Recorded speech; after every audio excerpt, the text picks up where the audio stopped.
Sakit ka.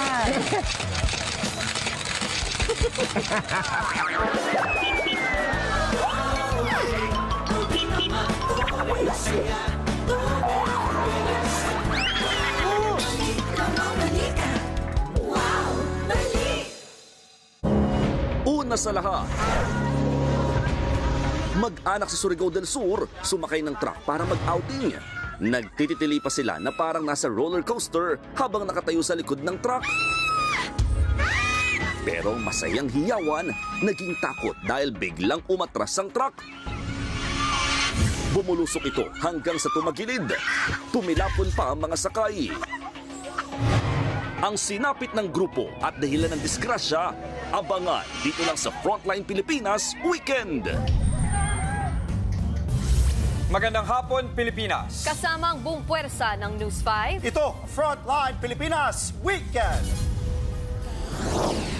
Mag-ina na dumaan sa screening sa NAIA Terminal 3, hinabol ng security matapos daw makitaan sa x-ray na may dalang bala. Mga biktima na abala na, pinagtawanan pa raw ng staff. Bala? Medyoan mo nga. Bala? Saan dito bala? Oh, wala. Wala naman. Rosary. Rosary. Korean fugitive na pinatakas daw ng mga tauhan ng immigration sa Quezon City, sa Pampanga na aresto. 3 taong gulang na batang babae, ginahasa na raw, pinatay pa ng sarili niyang kuya. Sa gitna ng umano'y paglalabas ng International Criminal Court ng warrant laban sa mga sangkot sa war on drugs, dating Pangulong Rodrigo Duterte at anak niyang si VP Sara nasa Hong Kong na para sa sortie ng PDP laban. Lalaking sumisid para manghuli lang ng isda, patay matapos higupin ng turbine ng isang planta. At Blackpink's Jennie Kim, todo trending para sa kanyang sexy and steamy concert performance sa LA.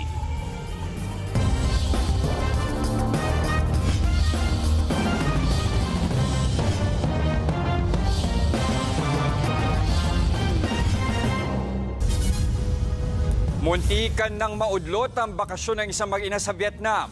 Bago kasi sila makasakay ng eroplano, hinabol sila ng security at sinabing nakitaan ng bala ang bag na dala nila.